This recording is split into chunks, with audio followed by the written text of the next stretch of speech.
Here are 3 reasons why your macros don't add up to your total calories. Welcome to this new Coach's Corner video. My name is Astrid and I want to talk about calories and macros not matching in your tracker or in your spreadsheet. And this is a fairly common question that I get asked not just in my social media, but also almost in every check-in with any new clients. The reason your macros and calories are not matching up at the end of the day in your tracker is likely due to 3 reasons, and I'm going to go through all of them.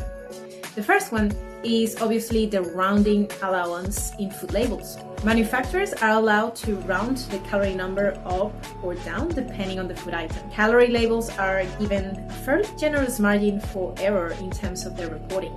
So unfortunately, nutrition labels aren't always factual. The law allows a pretty lax margin of error up to 20% for stated values versus actual values of nutrient. Meaning like a 100 calorie pack, for example, could be up to 120 calories for as far as 80 calories and still not be violating the law.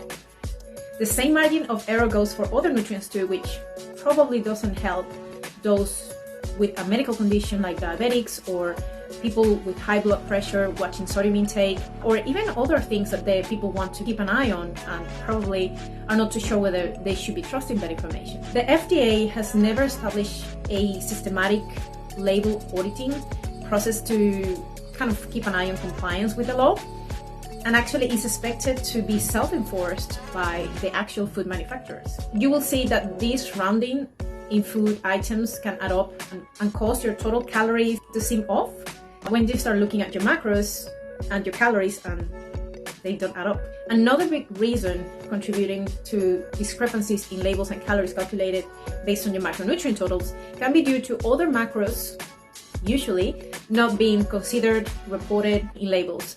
These ones could be alcohol, fiber, sugar alcohols. For example, if you consume an alcoholic beverage, let's say wine or whiskey, the calories from ethanol will count towards your total calories, but they won't fit into your macro totals because most of the times we see that macro trackers will only track calories from carbohydrates, protein, and fats, but not necessarily from alcohol.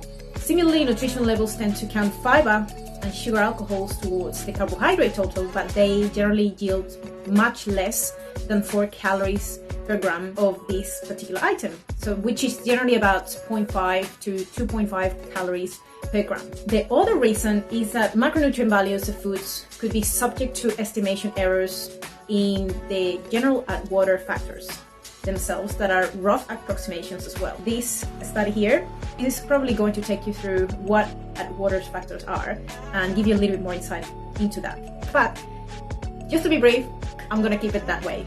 The main takeaway here is prioritize hitting your daily calories and protein targets while playing a little bit more flexible with your carbohydrates and fats. Obviously, you can be as precise as you want to be, and you could aim for specific macro targets rather than calories if you wanted.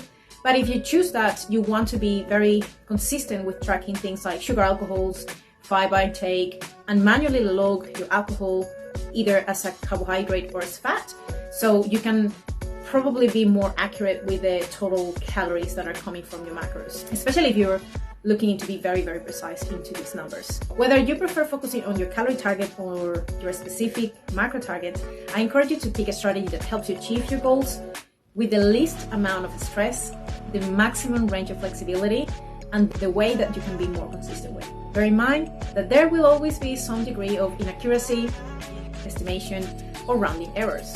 So don't stress so much about that. Stop stressing about perfection and pick a method and stay consistent with it. Now, question for you. Do you track your calories or macros? How do you track them? Comment below. If you're interested in coaching, email me to astrid@biolane.com or apply in the BioLane website. And if you want more nutrition and fitness related content, evidence-based, on a regular basis, follow me in my Instagram, @diet_dietitian, and I will see you over there.